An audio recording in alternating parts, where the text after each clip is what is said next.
Welcome back to the Joint Dynamics Intelligent Movement Series podcast. My name is Andrew Cox. I'm one of the owners and directors of a company in Hong Kong called Joint Dynamics with a global podcast. And today my guest on the podcast is Will Travis. So Will is an internationally respected brand builder and social connector with a career leading global branding and advertising agencies such as Attic, Dentsu, and Sid Lee as CEO. He's led teams working with globally recognized brands such as Toyota, Facebook, Apple, Nike, Coca-Cola, Netflix, Absolute, and more.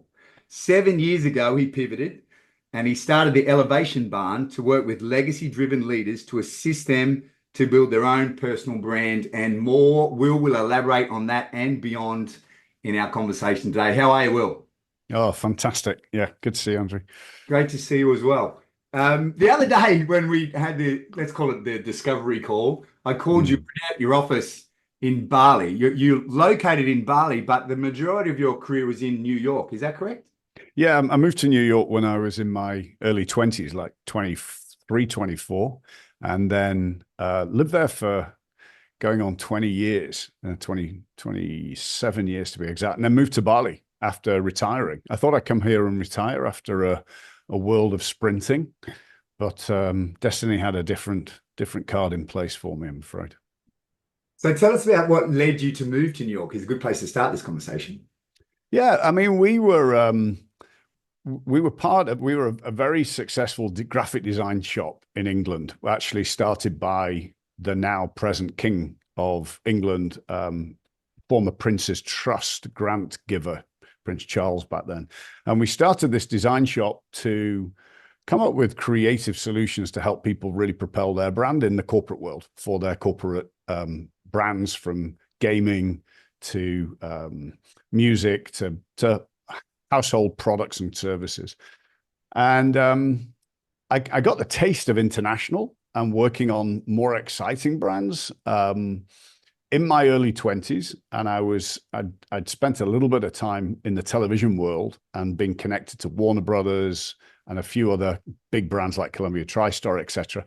And they were all saying, "Oh, why are you just in England? Why don't you come to America?" So I went to the two partners that were running the shop at that time and said, "Look, I'd love to open an office elsewhere." And they said, "Sure, where are you thinking?" And I said, "What about New York City?" And they were thinking, "Well, why don't we just go to Manchester around the street? It's only 20 minutes away. The commute's shocking to New York." I said, "Yeah, but the American market is 10 times bigger. The passion for creativity and belief in people was really magnetic." And they said, "Yeah, sure, let's do it, but you pay for it." And so I did. I explored. I got clients in America, backwards and forwards, sleeping on floors at friends and hostels in New York. And at 24, opened up a studio there, which rapidly became one of the hottest studios in America and expanded globally. So yeah, it was a great move. Put your money where your mouth is, mate. Absolutely. Yeah, it's one of those, like, just get on with it. And it was scary. It wasn't something that I was, "Oh, this is a walk in the park." Shit myself. I had to, I shaved my head. I wore all black, similar as I'm doing now. But I wanted people to just think, well, he looks tough enough or confident enough not to question that, and then follow the pipeline of what could be. And yeah, it worked a treat. That's so interesting. So at that stage, when you moved to New York, you shaved your head, you started wearing black as a decision, sort of on your own personal brand. And then, mate, add to that your Sean Connery-like accent. I'm sure when you turned up, you made some friends pretty quickly, did you? Yeah, I mean, the accent, it helps. And the interesting bit was when I first went to America, I pitched what was Monday Night Football. And they asked an agency, I think they had 7 agencies, and they asked us as an agency in England to come up with an American football brand. And it was weird, but I'm like, okay, I'll go and do it. And we presented, and I did this whole presentation. And after the presentation, the guy called me up and he said, "Just want to say that was the most incredible presentation. We'd like to award you the business." I said, "Awesome." He said, "But we would like to admit we didn't understand a word you said for the whole presentation." Must have been some great visuals. It was all visuals, but the accent, you know, it's all very Jon Snow back then because I'm from the north of England. So it was all like, yeah. But I thought if I could make money in a place where they don't understand what I'm saying, and Speedos go down a long way. I was a lifeguard there for a while, and they were like, "What are you wearing?" And please stop. But it stood out. It was different. Always go in a pond where you're different. That is the golden rule. And then you can have a chance to stand out versus compete. Yeah. And sorry, I'll just go back to the observation when you mentioned you shaved your head and you chose to wear all black. Can you share a little bit of the decision that led to that?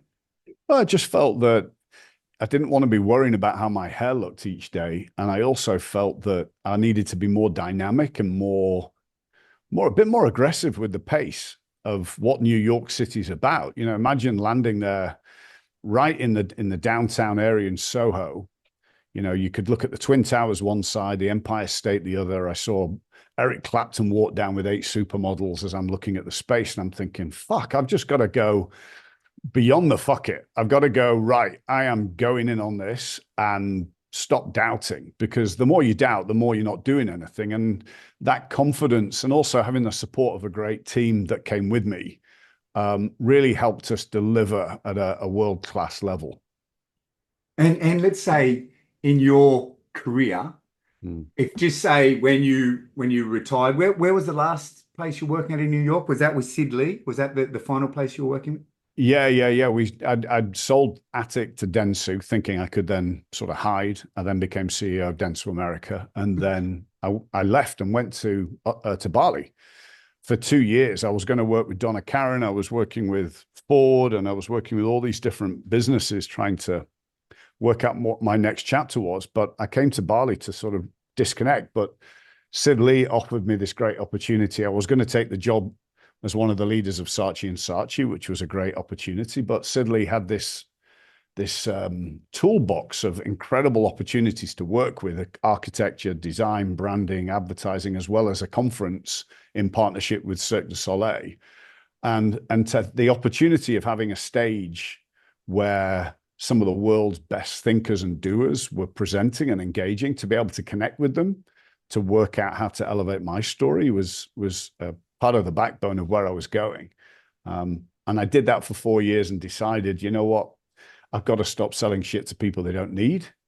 And I need to start helping people really get clarity and purpose behind who they are and help them. Because I felt that the world was in this confidence crisis of not really knowing what we stood for, and being more about likes than love. And that people had lost love for themselves, and they needed the best crafting and tools to get there. And the advertising and the branding world, the storytellers are the best at it. The people in the arts know how to lift a story, and everything is about story. And I wanted to help people re-engage and understand their own stories, because people were lost. And that's what I've been doing for the last 7 years as a journey.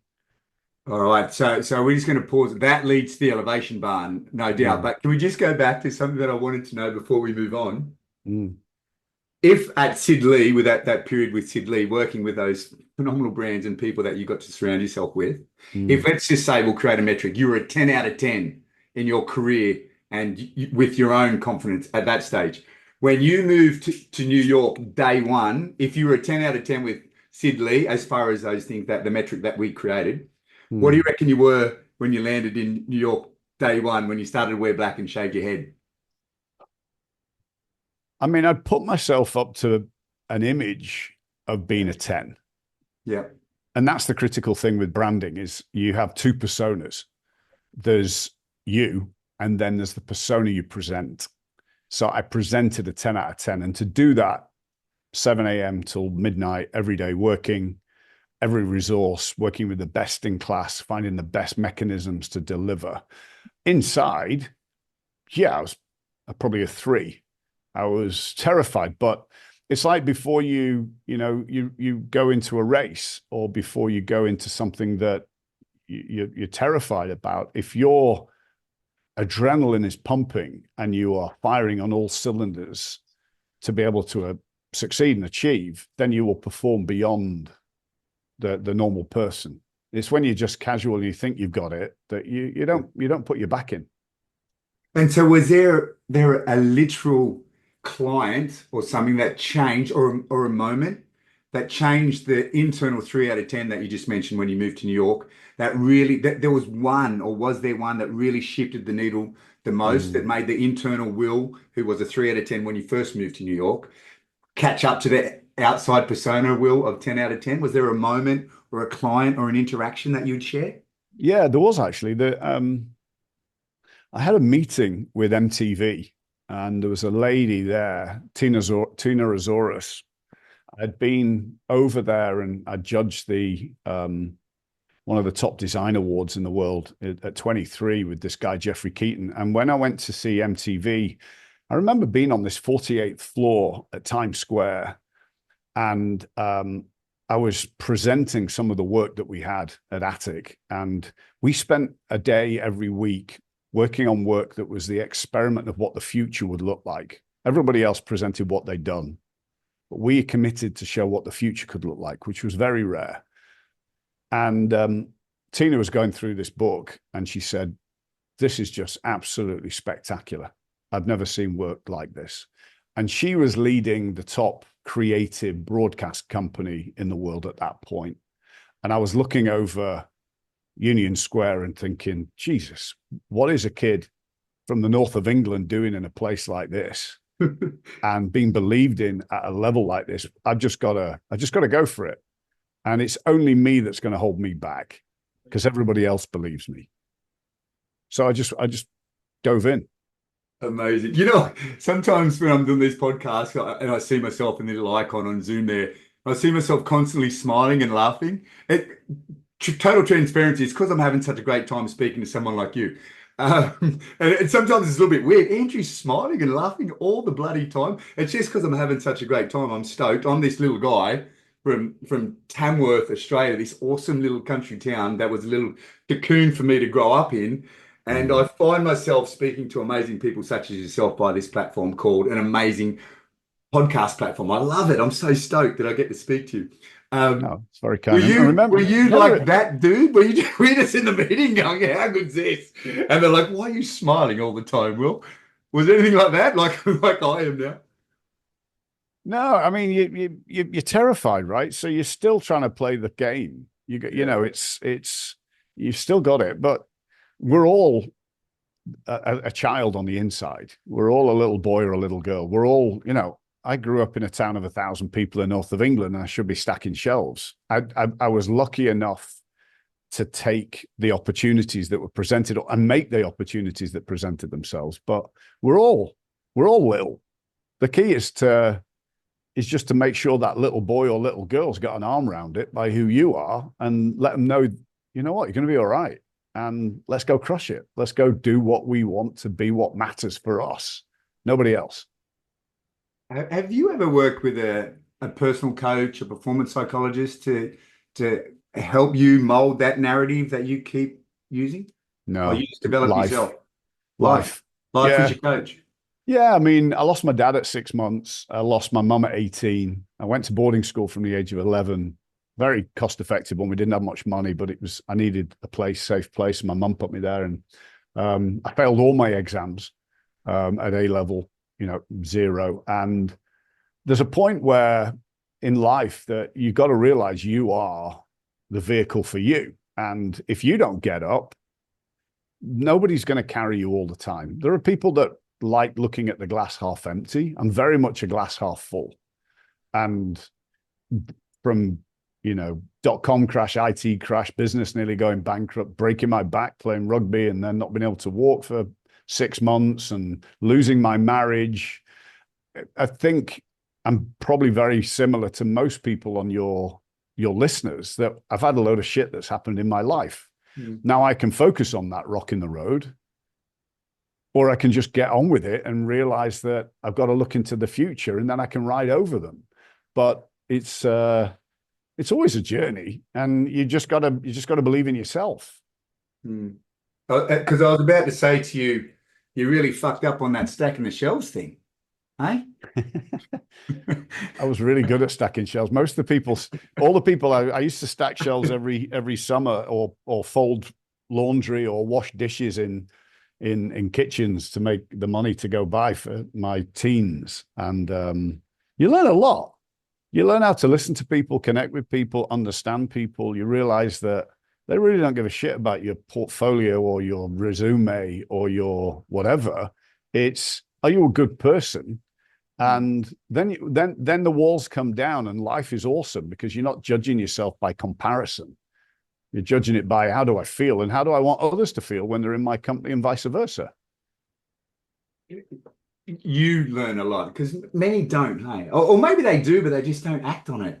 There's not many people get the chance to rise to where you are and the experiences that you have. Do you think Yeah, it it's was mostly that your childhood that would be the anchor that was the primary driver for you to keep yeah, moving forward and be that 10 out of 10 guy when you landed in New York? yeah. I think there's three things I usually judge success, opportunity by, and the first is, are you with the right people? And we all have people in our lives that pull us down, who are negative, that see us as not capable, or actually are quite negative and draining, and they breed off that. Mm. And you've got two choices: you hang with people that are negative and drain you, or people that top you up. And you're a guy that tops people up as well. Like our friend Chris. You're alongside you. You feel like you're in a scrum and you're powering forwards together, or you're on a team and you're going to get the ball past you. You feel like you're part of it. The second is the right kit, and the right kit. I mean, like even when I was in Antarctica, I had to have the right climbing gear. I had to have the right boots. I had to have all the right stuff. Otherwise, I'd get frostbite and I'd self-jeopardize myself. Same in the design and branding world. I had the right equipment, the right Macs, the software, the things to propel it. I had the right training, the right understanding of how to succeed and win. And then the third thing is the tenacity. It's very hard to wake somebody up that's pretending to sleep. And there's many people there that pretend that they want or need or what deserve, but they don't put the back in. They don't put the effort in. And they may be rich enough or connected enough to get by, but over time you get thrown back off that vehicle because there's not determination. And so you've just got to have the right mindset that am I with the right team? Have I got the right gear? And am I determined to make this through? If you're not, don't bother. Do something else or find something else that triggers that. You know what? I really want to succeed, because you only have one chance in this life, and don't waste it doing stuff that you're following somebody else with, or you're just filling your time with. But do you think it's easy for us, air quotes, us, to deflate ourselves to other people's expectation of us? Do you find that sometimes? As in, I'm trying As to in, make just say, myself you less. mentioned the people that you surround yourself with, and then, have you heard that you're the sum of your five best friends or the people that you surround yourself, and you want to be Yeah, around people that elevate you. And you just mentioned you want to get away from those people that potentially do the opposite of that. right. And in life, I believe we come across, I know I have come across people that their expectation, for whatever reason, is less than I have of my own expectation of myself. And sometimes I've observed that people that I've been with will often deflate themselves to fit the expectation of someone else, as opposed Yeah, to, excuse my friend, fuck you, mate. I want to have a go. Why wouldn't I have a go? I don't need to yeah, have you to pull me back. yeah. We all have our own journeys. My journey has been mad. I've done so much, been so many places, traveled 52 countries, lived and worked in 3 different regions of the planet. I wouldn't wish that on anybody that doesn't want it. Hmm. I've got mates that I'm envious of back home that, they lived in the same town or they've done the same job all their lives and they're happy and awesome. Yeah. Awesome for you. Awesome.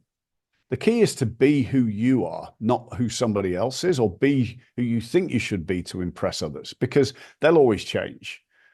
The key is to be particularly you. And when I say around the people around the table that motivate you, the last thing I need around my table is a bunch of people that are pumping me up or trying to get me, come on, you can do it. No, it may be, I'll give you a hug, or I just want to say, thank you for supporting, and or what you do is good. That's the kind of support you need, is the people that give a shit about you. You don't need people whose job it is to make you just be testosteroned up or do stuff that isn't you. Mm. You know, when people, one of the big ahas I got with the work I do is realizing that your superpower, what you're known for best, what you're great at helping others with. So in my case, motivation. I love helping people elevate their clarity of purpose and being their true self. But that's our nemesis. That's what we need help with most. And we stop others helping us with that because we don't want to give away our superpower. We don't want to be humble and go, you know what, I need motivating today. People go, well, I thought you were the motivator. Well, wow, if you need motivating, the world's fucked. So, but once you realize that if you actually help people understand how they can motivate you, then you will rise above the obstacles you've got. Because life isn't based on a solo journey. It's based on this kindred quest, this hero's journey. How do we unite together so that we can all be together, not on our own? And that's the key to all of it. How do you spread out the weight and get help on the things that you help others with? All right, mate. So you just threw something at me. Thank you very much for that. You threw something at me before where I went, whoa, Antarctica. So do you mind? Because you said you went to Antarctica and I was like, what? Where did that come from?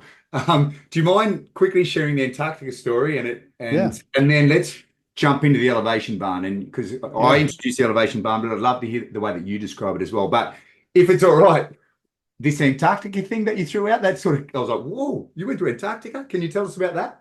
Yeah, I mean, I've always been, I've tried to, and I think it's really important for leaders in all walks of life, is you have to look at your life holistically. And many people, especially in the business world, the corporate world, are just absolutely absorbed only on the desk and the job and the badge. After I'd actually gone through that phase in my early 30s, it was all about, I want to be a millionaire, I want to succeed, I want to crush it. I want the Porsche, I want the Rolex, I want the fancy house. And I got it all. I was that determined. And for a kid that had no exams and hadn't succeeded, I was doing it really to show to my late mother and father that I could succeed. And I wanted someone to be proud of me. But then I kind of screwed it up because I was so tenacious about the work side. And I screwed up my relationship with my family. I screwed up my health. I nearly screwed up the business. And I took pace to recalibrate. And a great friend, Chris Brand, came and lived with me for a few months after I'd separated. And I was on my own, living on the coast of California. And he would get me outdoors and we'd start climbing, we start working out, we start doing stuff that reignited the body and the holistic person versus just the mind. And I started doing some mountain climbing. And I met a great guy, Jamie Clark, who climbed Everest multiple times. He's crossed the empty quarter in Arabia. And Jamie encouraged me to get into doing some stuff that would push my comfort zones beyond the psychological ones and the ones tied with work, but physically. And I climbed the first peak with him, the highest mountain in Russia, Mount Elbrus, which was super tough, really tough. And you know when you've got a great guide alongside you and somebody that is, again, you're alongside the right people with the right kit, with the right mindset is, you know, he said, if you're too tired, man, let's go down. We don't need to do this.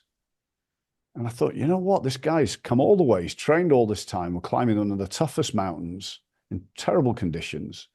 You know what? I'm in. I'm going to plow through it. Anyway, we both put discs out after that trip. I put my back out and he did his. And we decided that we needed another mountain to climb to make sure that we got healthy again. We needed a goal that if we weren't healthy, we'd struggle. And he said, I've got to climb the last of my 7 summits, which is Vincent Massif in Antarctica. Do you want to go? And it's in 8 months. I said, I'm in. Because I have this thing that if things come up 3 times, destiny is saying you should really look at this. And many people push away destiny. Destiny will always present opportunities for growth and success in front of you. And it's whether or not you look at it and pick it up. Everybody gets these opportunities, everybody. And the number of friends that, I can't be bothered or I don't want to. And yeah, all right, cool. You miss it. Somebody else will take it. That's fine. So I used that opportunity with Antarctica coming up again. People had talked about it. I was on the board of conservation groups that were helping trying to reduce global warming actions. And he said it's a lot of money. And it was $24,000 to fly to Antarctica on a Russian aircraft carrier in your full 3-layer gear, ready for -40, to go and survive in Antarctica for a few weeks. And I only had that much money aside after all the problems and challenges I'd gone through. I said, I'm in. I put the money down. He said, right, let's get ready. And I have another thing that I've used since I was a child, which is commit and then work it out. If you want it, commit. So I paid the money. Now I had to work it out. So I trained hard, ice bath sessions before it was trendy, making sure that I could understand and control really cold climates. And I flew into Antarctica, landing at Patriot Hills on a ice runway, and went there with some of the world's best explorers to find that we got hit with the worst weather in Antarctic climbing history. In the middle of our trip, our guide went down. Our twin otters got blown over that we'd used to get up into the mountains. And I had to do that call home to say, I love you, with the fact that we may not go home. We were told that if the weather doesn't clear that day, we're not going back. And when you realize what real fear is, when you realize what real threat to your existence is, you realize how little the threat is of failing something at home, failing something at work, not being good enough, you know what, you can overcome it. Because when you're faced with death, the reality of the situation makes you realize that if you can get past that, you can get past anything. And a lot of us need resetting. Actually, when I finished selling Attic to Dentsu and I finished my buyout, the first thing I did, because I was in fear of this very high corporate system of holding people down, I went tracking lion for 2 weeks on foot, walking, guide at the front with a gun and a tracker with a gun. Why the hell I didn't get a gun? It was a bit, anyway. But walking in the That's wild. trust, mate. That's trust. That's trust, right? Yeah. I spent 2 weeks trying to work out how I'd kill a lion with a Canon camera, whether I could suffocate it, stuff it down its throat, whatever. But I spent 2 weeks terrified. And when I came back, I'm like, that is real fear. A lion, 600 pounds of teeth and claws that does not see you with a conscience, just food. And once you recalibrate again, you need to realize that, you know what, it's all in my head. All this stuff is in my head, the BS of self-doubt and what I couldn't, shouldn't, wouldn't do. Get on with it. If another human's done it, you can do it, regardless of where you're at. They have arms and legs and a mouth just like you have arms and legs. Well, most people, excuse me, have arms and legs and a mouth just like you. Yeah. If they can do it, then you might as well have a crack at it as well, huh? Absolutely. If you want it, get on with it. And there's always a way around it. You know, when I moved to America, didn't have money to do it. I rented out the house in England to be able to pay for the apartment. And you don't, oh, well, I've always got an excuse. Well, I've got, you know, pivot, get out of the pond. If it's not right, move somewhere else. And commit. I wrote down when you said you had $24,000 or $25,000 in the bank and the flight was that much. I wrote down on my piece of paper here, if you want to take the island, burn the boat. You know, absolutely. Full commitment. That was super impressive. You'll always find a way. Destiny will always present opportunities for you. All right, let's talk about the next part of your destiny. So you came to the end of your career working for those organizations you spoke about, and then you started the Elevation Barn. In your own words, can you describe the Elevation Barn? And then can you also tell us how you started the Elevation Barn? And then we'll get into it. Yeah, Elevation Barn is designed, as it says on the tin, it's to elevate people through a barn raising process. The way that I do it is we host retreats in America, in Ohio, as well as New York, in England, in South Africa, in Botswana, in California, as well as over in Australia and Bali. And there's not just me, I have guides that lead and elevate other people in their journeys. What we do is we help people take space back away from those walls of life to be able to then recalibrate and also use a very powerful process to define and clarify who you are. Because if you don't know who you are and what you're about, somebody else will give that to you. Somebody will define your destiny. And we don't really have process to help do that. We have plenty of retreats and workshops and things to escape life or to try and find what new life could be, but not many to actually look at who you are and celebrate it. In the branding world that I came from, we take emotion out of the game. We look at this product or service. Can it do this or can it not do this? And what can we program and develop it to do for the future? And we help craft that story. So people will fall in love with their iPhones because it's a reflection of them, or a car because drivers are wanted, or a sports shoe because we should just do it, right? In the branding world, we get paid a lot of money to help craft and find what we call the unfair advantage. Why are you truly unique? And how do you leverage the world to celebrate your uniqueness and live a joyous life? And so Elevation Barn came about because I could see it in the product service world crushing it. Every product and service has a strategy, but people don't. And I thought that was wrong. And the catalyst was actually when I invited 6 friends who were all in transition, trying to work out, what am I doing next? We were on this career ladder that we've now reached the top, but it's becoming a downward coming escalator. And every day we're having to climb the ladder to stay in the same place. And it gets exhausting. And what happens is by the end of your career, you either, you fade out or you sell out or you collapse, or you then go and do pottery or you give up. Whereas at the end of your career, that's actually the start of what all your skills can be applied to, all your passions can be applied to do what is going to be your legacy. That's when, right, I'm going to apply it to something more purposeful for me. And I asked these 6 friends, I said, look, I want to take people through this process. I want to see how it lifts you. And they all came to the house. The first retreat, because it was mates, like I said, it's a 4-day process. It's called Sort Your Shit Out. I'm going to help you sort your shit out.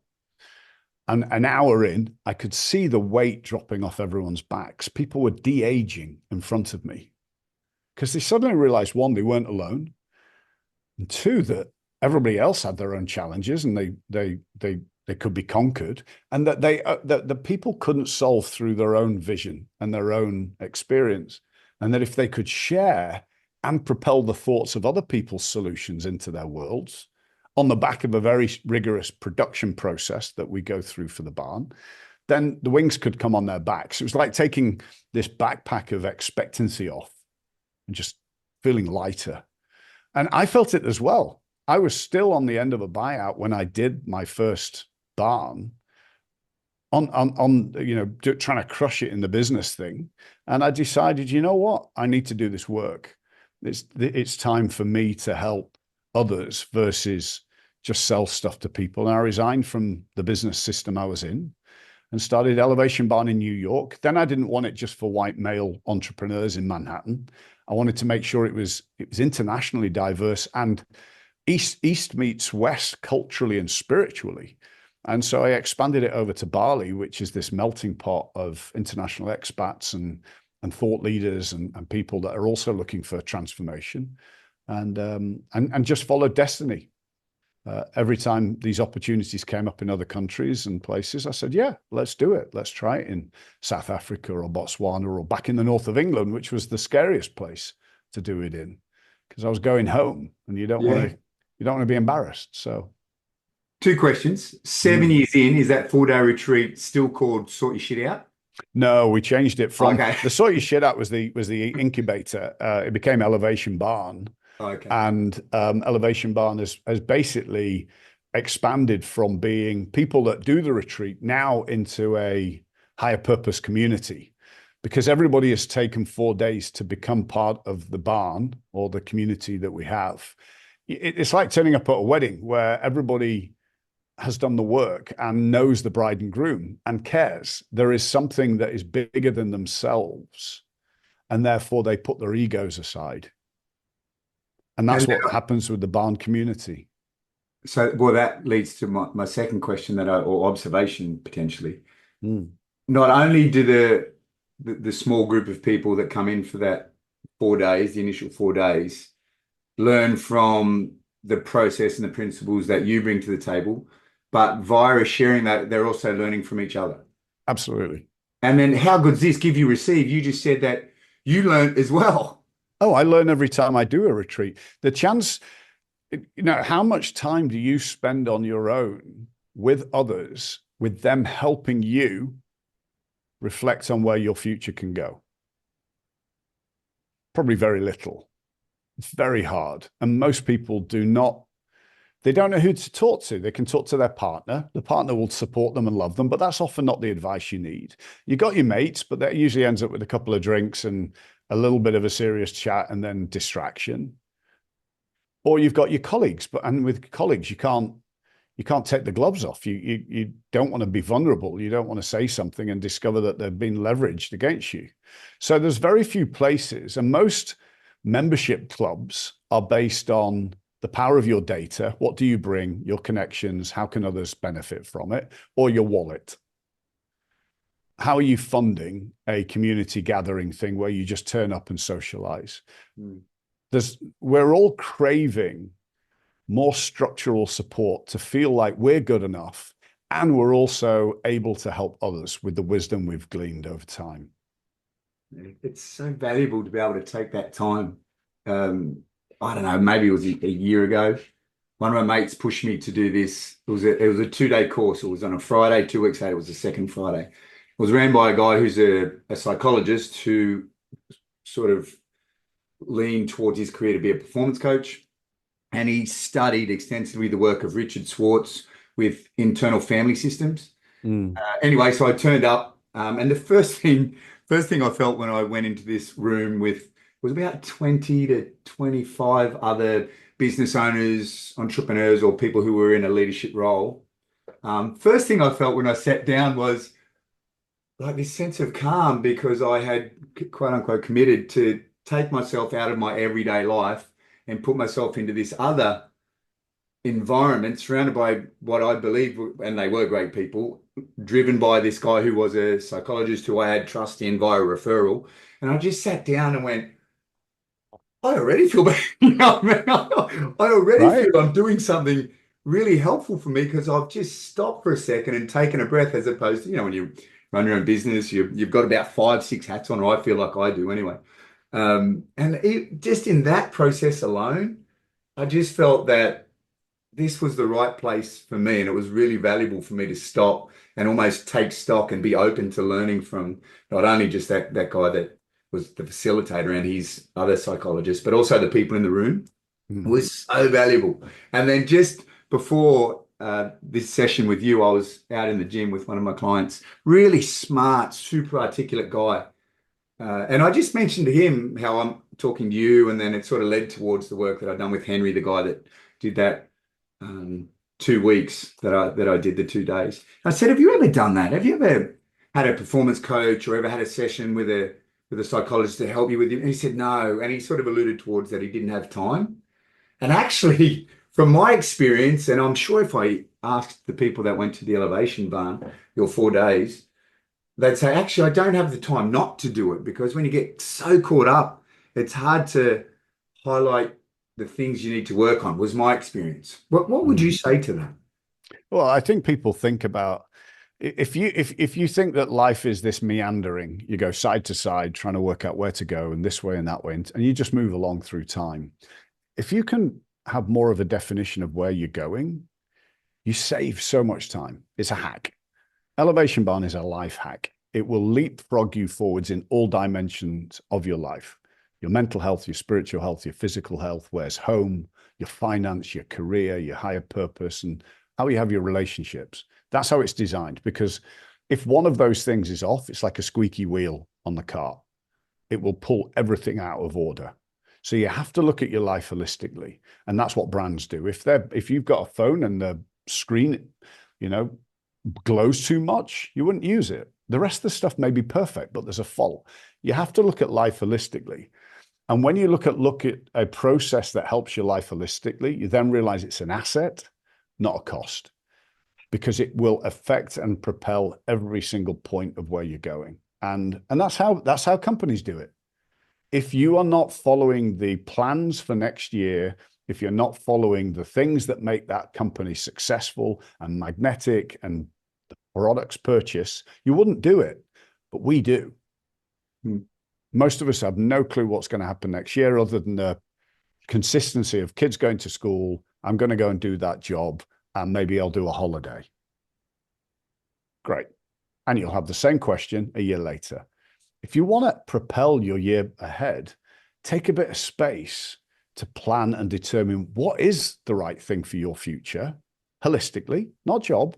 That's just one of the elements. But what do you want to feel? And where do you want your legacy to be? You just said, what do you want to feel as opposed to what you want to think? Why did you say that? Feel. Because when you're thinking, there was a bullfighter came and did our retreat from Montana.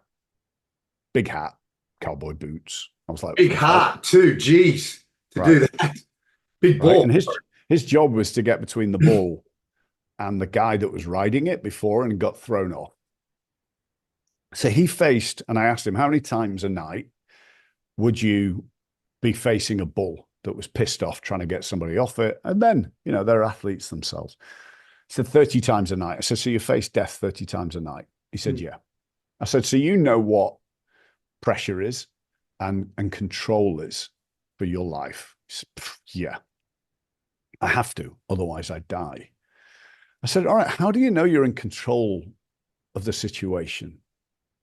He said, I only know I'm in control of the situation when my hand is on the head of the bull. Physically, he reaches out and tries to connect with the bull. And they call it dancing. They dance with the bull. If the bull goes one way, they go the other. If the bull comes at them, they move that direction. They dance with it. Why? Because they're not using their mind of what they should think. They're not using their heart of emotion at the time, of fear or whatever. They're using their holistic body and mind as a feeling and a connection to another living organism. And they dance with it.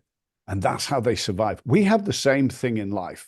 We dance with relationships. They're not tennis matches where you try and win. They're dances if you want it to succeed. If you've got children, you need to dance with the child to work out where they're going, how you need to pivot and how they can pivot to make a symbiotic relationship. Where shit goes wrong is when you try and get on the ball to steer it and control it, because you will be thrown off.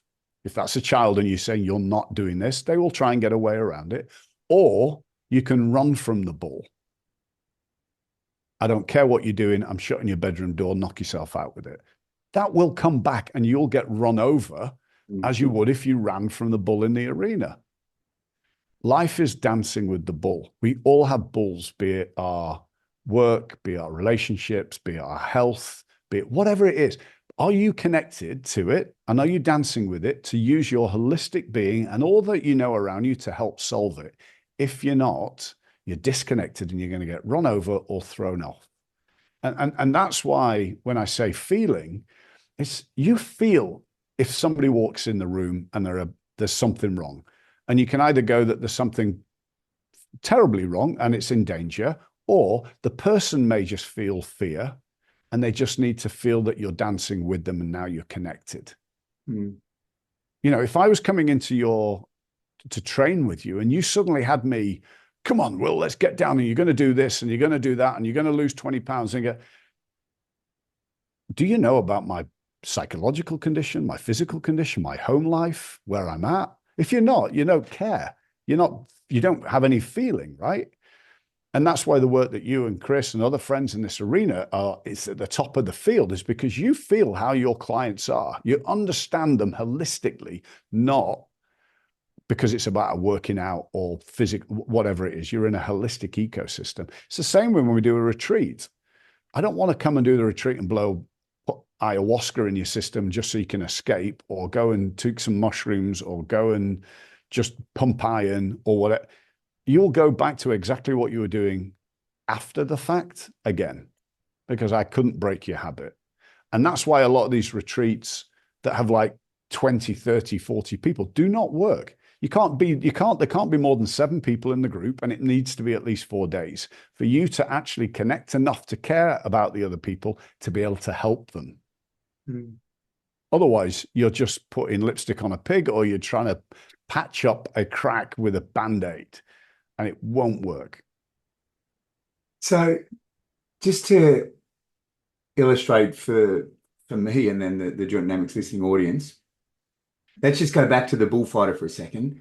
Yeah. Because, in my head, when we sat down and the research that I did on the elevation barn and speaking to Chris, my mate, who was so fortunate to get that 4 days with you in the Blue Mountains, and I believe he's going to do the 8 days with you in Africa, which just sounds incredible. In my mind's eye, I was thinking, okay, so it's leaders of industry, it's CEOs, entrepreneurs, and then you threw at me a bullfighter.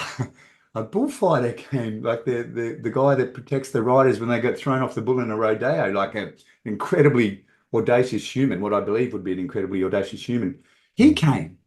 And then I went, that is a career that certainly has a lifespan. And I don't know how long it is, but I don't reckon it could be too long. You wouldn't see many 50-year-old bullfighters, I don't believe. No. Did he come to the elevation barn to sort out from himself what's next in my life? Or can you just share what's appropriate to share on that individual as a way for me to understand the elevation barn? Because I thought I did. Now it's gone. Yeah, many of us in life, and just going back to your first point about it not being about see it, everybody that helps others is a leader, right? You can be a stay-at-home dad. You're helping lead your family and make sure they're safe and put a roof over their heads and blah, blah, blah. You can be a ballet dancer and you're leading an audience. You're leading an experience. It's people that lead others. That's where there's a difference between a CEO and a leader. Leaders are people that take responsibility to help others. Okay, so that could be a nurse, it could be a school teacher, whatever. And everybody deserves the skills and the knowledge that we share. My interjection say thank you for saying that. That was beautiful. It's true. I mean, I hate that badge of, there's nothing worse than going and saying, I am the badge that I've got on my jacket or my profile. All that does is make you an arsehole. Right? I'm a CEO. Who gives a shit? Look at the CEOs when they lose their jobs. You'll see the little boy or the little girl sobbing. No one loves me. No. Then they realize that, you know what? I lived a false economy of a title. That's where it goes wrong, right? Going back to the bullfighter and just that analogy. Can you repeat the question? Because I got distracted. I just sort of as succinctly as I can. Thank you for sharing who comes to your leaders. Yeah. And we're all leaders in some capacity. The bullfighter came to your 4-day. Oh yeah, what he was looking to do. Yeah. Because I mean, the career lifespan is not very long. So I made the assumption. Correct. Well, he came to work out what's next for him after being a bullfighter. What can you share a little bit of his life and why he came? Yeah. So the guy's Raymond. He's amazing, and he came last minute because his wife was coming, and she's like, could my partner come? I didn't know he was a bullfighter, and we had a really interesting group. We had a tech person, we had a probiotic expert, we had an artist there, we had a singer. It was just a mix of people that you would love sitting around your dinner table because you spend the night going, no way. Seriously? That's how I think through such different lenses. And that's what happens at every barn. You will be with people of extreme diversity and different walks of life. Raymond came because he was in transition, to your point. And he's like, what do I do next? What we realized as we went through it is, one, he's a great storyteller. Two, he spends a lot of time being really connected to another human person he's protecting that got thrown off the bull, other living organisms and stuff. And he also studied soil at university. And he wanted to help save the land. But he needed to walk the first steps of his next path, his next journey with somebody else to ensure that people didn't go, dude, you're a bullfighter. What the hell are you doing? And all you need to do, like climbing a mountain, is you need to make the first few days steps with other people that go, dude, you'd be awesome at that. Or why don't you do that? Or have you thought about that? Or why don't you lean on that? And we usually don't, because somebody has said, you shouldn't, couldn't, you're not good enough. That's not you. And we self-deprivate. When you're with a group of strangers that do not know you, or even friends that you've known all your life, but do not really know you, and then they're allowed to see about what's really important and what do you really need, and do we really care, then you can put wings like no other. When we do the retreat, 7 people, if you help the other 6, you've now got 6 people helping you. And they are bringing 6 dimensions of thought that you do not have because you did not live that life. And that's the power. Wow. I can't believe I'm getting the perspective from that person that looks through the lens totally differently. And you know what? They're right. The number of people that come and do the barn, every single person who comes to do it says it's transformative. Why? Because we've taken the ice off the windshield of life to allow you to see where you can go. We spend most of the first exercise we do at the barn is go find the object that represents where you're at, just to talk about it. I'm at this. Now go find the object that represents where you want to be. So you now know where you want to be. It's not a hard question. I'd like to be this because it means this, this, this, this, and this. Wow. You know where you want to go. Now we need to know how we can help you to get there. And most of us present personas that really aren't us. We present what we think we should be to impress you or what we think you think we are. When we present who we truly are, then you can fly. And when you're with strangers, they don't know who you're pretending to be. They don't care that you've done all these things in life and da-da-da-da-da. Great. Those apply to your families and your businesses and your friends back home. When you have a clean slate, you can paint any picture for your future and no one's going to judge. And that's what products and services do. When I'm designing the phone for the future, I don't go, oh, but we had a tech failure 3 years ago. We say we grew from that tech failure and we don't have it anymore, but we don't go back and stay with that failure to hold ourselves back. We move forwards. The products and humans need to do the same. We often go back and go, oh yeah, but I can't, shouldn't, because we go back to childhood, or we go back to survival things where we're competing with others that said things to beat us, to succeed against us. When we wipe that slate clean and go, what happens if we could put a justice league of different expertise and thinkers and doers besides us to succeed? You're in good company, you've got the right equipment, and if you go with it, you can totally fly. Raymond, did you ever see the movie Crocodile Dundee, Paul Hogan? Very well. Yeah, classic. Do you remember there's that scene where Paul Hogan literally puts his hand on the bull, like Raymond. Yeah. Raymond is the Crocodile Dundee, the real Crocodile Dundee, 30 times a night, as opposed to Paul Hogan, the Australian actor that managed that ball put on that very and famous. we're all that. We are all that Crocodile Dundee. We are all facing different bulls 30 times a day. There's something. The question is, are you dancing with it? Are you trying to control it? Or are you running from it?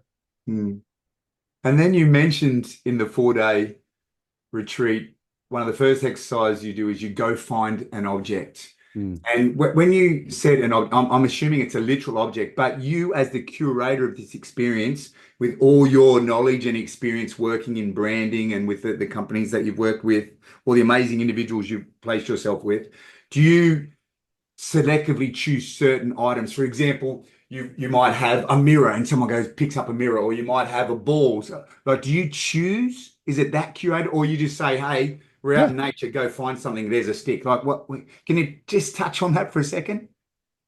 Look around you now and find the object that represents where you're at the moment. Have a look around. What object represents where you're at the moment? Oh, geez, that's a great question. Yeah, in my sight of vision, so I've got my phone. I'm not going to pick that up. Actually, you know what? Okay, I just picked up a book, and this might sound weird at the first, but I'll share a little more. It's called The Prostate Recovery Map, a men's action plan. It's just something I'm interested in because after you, I'm interviewing this guy by the name of Tim Baker. He's a surf journalist. He got stage 4 prostate cancer, and it's a fascinating story. And Joint Dynamics, which is my company, but there's 4 owners of Joint Dynamics. My business partner, Colin, has just done a massive deep dive into men's health. And we developed, in our metrics, a successful women's health business called Evolve. It's just upstairs. And whereas just say 1/3 of women don't talk about sexual dysfunction and all the stuff that can happen during childbirth or being a woman, incontinence, for example. If only 1/3 of women don't talk about it, men, oh my God, mate, 1 in 100 talk about their problems, genuine problems. I don't mean, oh, I've got this problem with my missus, mate. I had a fight with my boss, whatever. Not many men will talk about sexual dysfunction, incontinence, stuff like that. So we, more than women, suffer in silence. And there's this, what we believe in Hong Kong and the greater, mate, the world, if you want to throw it out, there's a unique opportunity to give men, in this example, a platform to share and understand that you're not alone. And if you're around an expert that understands the anatomy and the psychology and then can develop a strategy from that, then we believe not only is that a great business opportunity, but it's a way to really give back. And it's, for me, it's really exciting. And I'm stoked my business partner, Colin, is such a plethora of information and passion as well. So if you ask me where I'm at, I'm excited for that opportunity because it's multifactorial. It's a service that's in need. Dudes, mate, we are a bit sorry to make an assumption on you out there listening audience, but as a man, we're a little bit fucked up, I've got to say, because we believe we have to suffer in silence and maybe we grow up with tough. I'm Australian, mate, so maybe it's similar to your Northern England growing up, take a teaspoon of cement and harden up, mate. Whereas these problems, you don't have to go through these issues. The psychological pain of erectile dysfunction. I'm not whole anymore, men will say, those that talk about it. So if you ask me where I'm at, just because it's topical, I'm excited at the moment for the opportunity that we're developing within the business because it's really meaningful, I believe. How was that for an answer? As I questioned myself, bloody hell, I shouldn't have done that. I felt good about the answer. And then the little boy said, was that okay? But yeah. Yeah. No, it's good. But it's also thinking about your life holistically. And there's probably, because you're excited about that, you're also worried about what the future is going to offer for you. Like, you're great at helping other people, but where do you stand? And therefore, there's an excitement of learning about this stuff. I'm not going to bring up your erectile dysfunction issues now. No need, mate. No need. No, that's kidding. But you know what I mean? It's like it's good that you're at a point of I'm not full. I'm not done. I'm now on this journey and I'm working out how I can help and propel and think, not just myself, but holistically. And that's the importance, is when you're finding the object that represents where you're at, is how is that helping your life? Where are you at with your life? And once you share that, there's two great questions to always ask. And you can do this with your children. You can do this with your partner. You can do this with friends and colleagues. Number one, what's the one thing you want me to know about you? You ask that to anybody, say, even coming into your clinic, or whatever. You know what? I'm terrified of this. I'm worried that you're going to do that, and blah, blah, blah. Okay, great. Second question. What's the one thing you don't want me to know about you? No. And then suddenly you've taken it from being an engagement, an interaction, with caring. I now care enough about you to know what is it important that you need me to know, and what is important that you don't want me to know, that you're scared about, that you actually really do want me to know. That's beautiful. Transformative. And ask your kids. I even use that with the kids, with Bella, our youngest, when she comes back from school. What's the one thing you want me to know about your day today? Obviously, I do it in a different way. But also, what's the one thing you don't want me to know about what happened today? That gives them permission to be honest and be open and answer the question versus complain or hide. You've given them permission to share. And there's one of the most powerful words in the English dictionary is let's. Let's means you're not alone. The second word, the most powerful word, is yet. I haven't climbed all the 7 summits yet. I don't speak Chinese yet. I'm not good at math is an ending point, right? I'm not best at math yet. And as soon as you let people feel that, wow, there's an open door where we can go and there's company to go on that journey, then you can have a spectacular journey ahead. Thank you, mate. You know what? I wanted to say or encourage everyone that listens to this podcast, let's call them the Joint Dynamics podcast family. Love you, I do. Um, to go through that exercise, what you just asked me, I was a little bit nervous and I was aware of the time constraints because I didn't want to sit here for 5 minutes going, you know what I mean? But yeah, I would strongly encourage everyone, yeah, the practical aspect of sharing of information such as you're doing, powerful, beautiful information that makes you feel good inside when you go through a process. I would encourage everyone to listening to this podcast to go and find that object and do that exact process that Will just graciously took me through. And then what I wanted to ask you, Will, if that's the first exercise you take the 7 people in the barn through, go find the object. Yeah. What's the last thing you do? What's the last task, challenge, gift that you give to people in that 4 days? Tell me your story in 3 minutes. No way. That must. Oh, okay, you've got 4 days to prepare. Well, I give you the formula. Yes, please. There's 5 very clear steps in telling your story.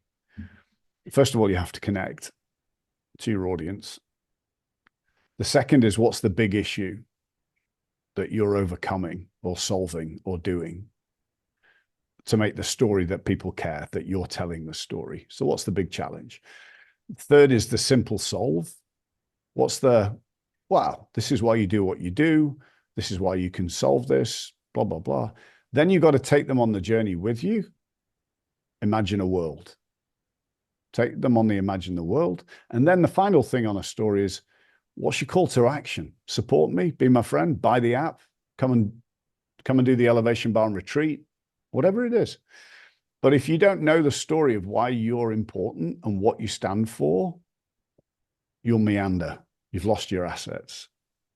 And so what we do is we help people create that story, which takes 4 days to get it so that you can immediately intuitively do it.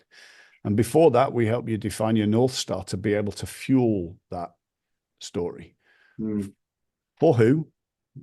What am I about? For who? I am what that does what through what. If you can't answer those in 16 words, you don't know where you're going. Every brand in the world does this. We don't. We just meander. And this is a great accelerator to allow you to live your higher purpose and your legacy. It's calling to me, and I imagine every person that's listening to this would love to go spend those 4 days with themselves in the environment that you've created.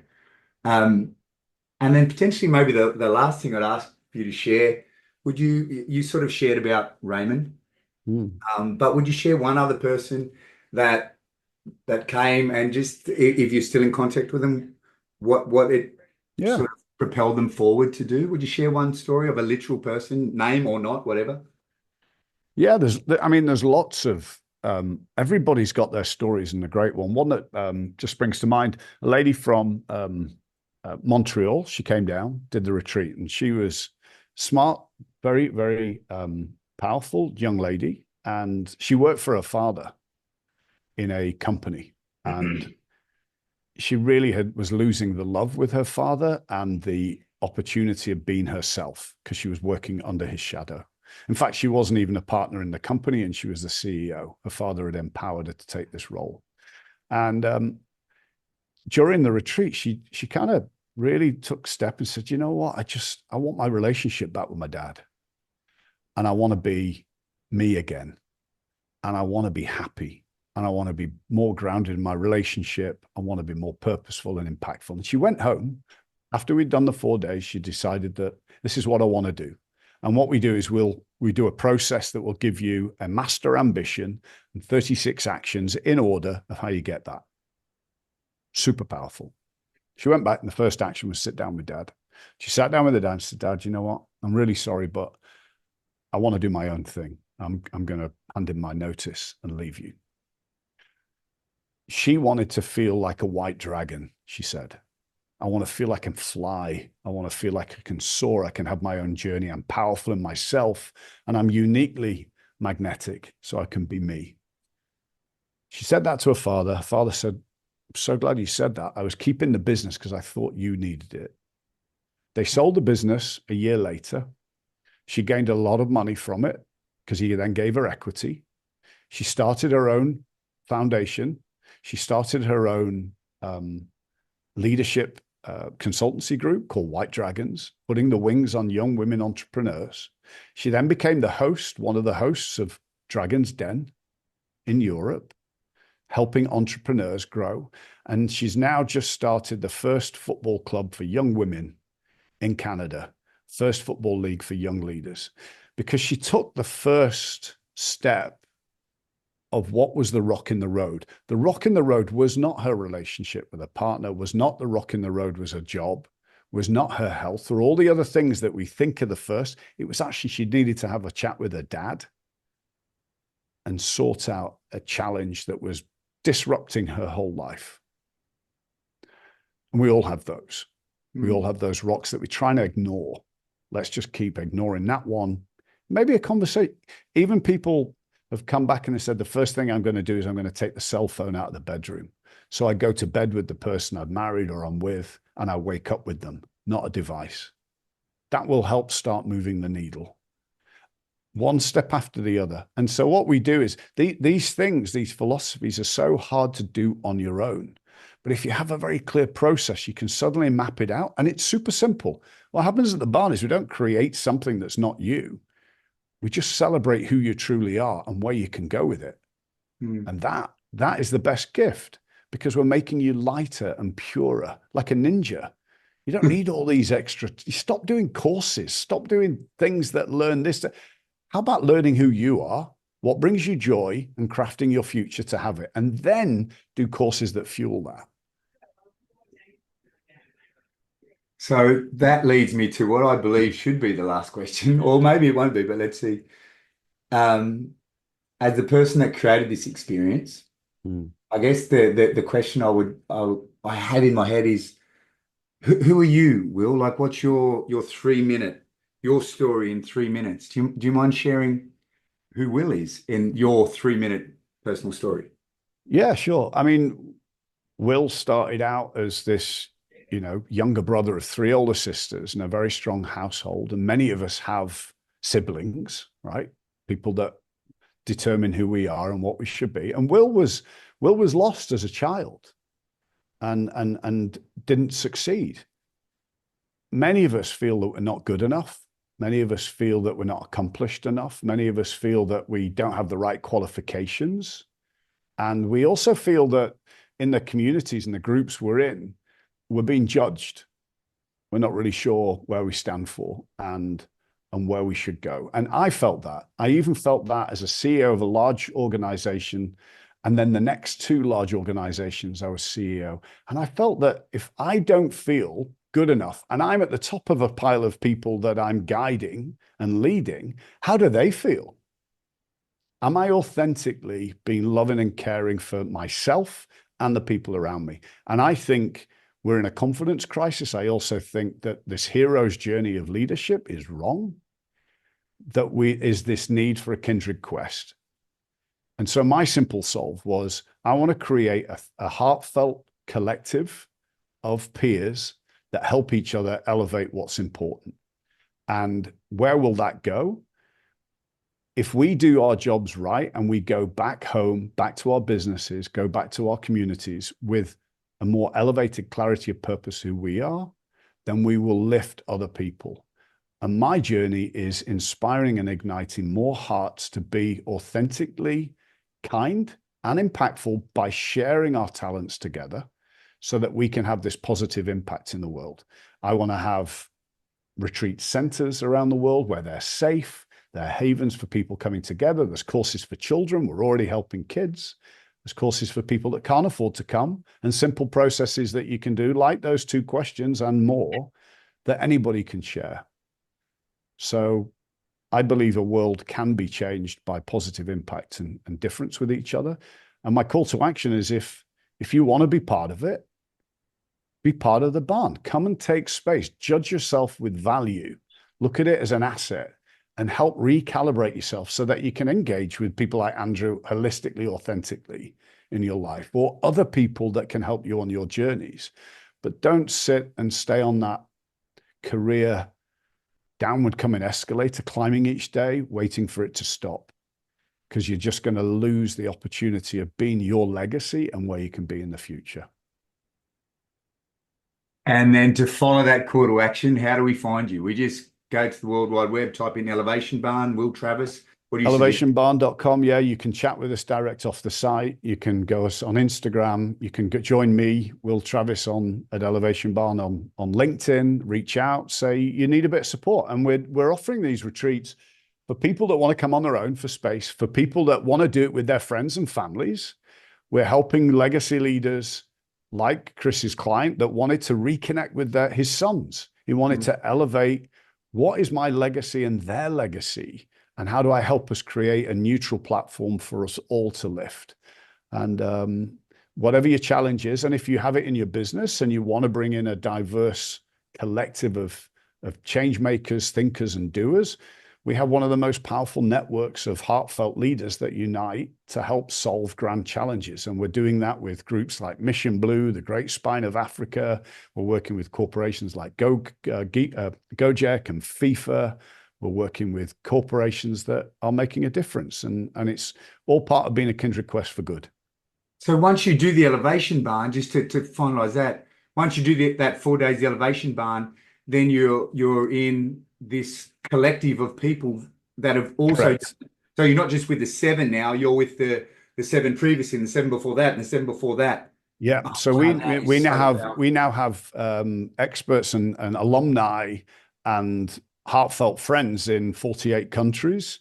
They represent 180 industries, and they are here because they realize that they need a safe place, and they also want a great place to really propel. And it's inclusive. When we work on projects, if Andrew, I said, look, we need somebody that has your experience to help this client or this corporation, you can come in, but you can turn around and look at your network. And I trust you, therefore I trust that you trust the people you bring in.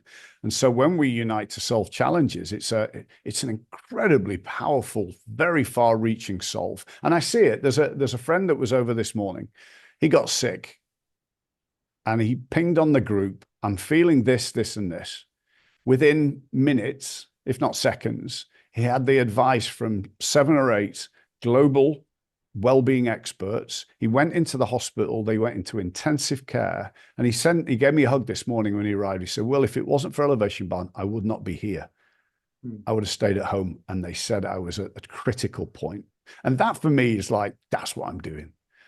I want people that I can turn to. And I asked myself in the 30s, who are the 6 people around my table I could lean on with anything? I won't be judged and I'll get help. And I didn't have anybody really. The only person I really had was the wife that had screwed the marriage up with. And now I have an incredible bank that I just make sure is available for everybody. So that if you need help, you need support, you need connection, it's arm's distance. And I think that's what community should be. We need to re-engage what our community should be in the world and feel that we're all a part. We all have purpose and we all have meaning to each other. My goodness. I don't know if everybody heard that. Someone dropped something out in the gym, but it was a super drop the mic, super drop the mic moment when they dropped that. I was like, well, that just helped Will, because that was so poignant and beautiful. And the price of admission for that 4 days is just now paled into any comparison for that network of beautiful brains and hearts that I could have access to on a regular occurrence. That in itself is incredible. What a gift you've created for people, mate. Yeah, I'm stretching yourself, sorry. Yeah, it is. It helps everybody holistically, and I benefit from it tremendously psychologically. I mean, our end goal is to get a Nobel Peace Prize as a collective. Wow. To elevate the consciousness of what community is in the world. And I think to do that, we need the best Justice League of collective of great souls and people to do it and unite together. And so it's limitless. I want this to be a legacy opportunity to lift all these little boys and girls, be them late in life or early in life. And that's why we're even helping school kids just reflect and think and ask the question even before they go to university. Why me? Where am I going? Who else helps them? You can't do it as a parent. You can't do it as a teacher. The kid needs to reflect on what brings them joy and where they can go. And we're all going on that journey. Thank you so much for sharing, Will. I've filled about 10 pages, and actually I feel a little bit filled up from the conversation as well, and inspired as well. I've wrote down some really powerful steps that I can take as an individual. Honestly, I'm being selfish now. Thank you so much for this. And then hopefully the people that are listening to this this podcast, go find your object. Start there. I just did, and it felt great. And just actually being in your presence, well, thank you so much for being you and doing what you're doing and sharing with us here at the Joint Dynamics podcast. And thank you for the work you're doing, man. It's really important. It's for a guy who's done his back in, the work that you're doing is spectacular. That freedom of movement is critical. So thank you back again. Awesome. Thanks, mate. Go have a great day in Bali. And I hope to speak to you again soon. Have a great day. I look forward to that. Yeah, lots of love. Thanks, Andrew. Take care, man. See you, mate.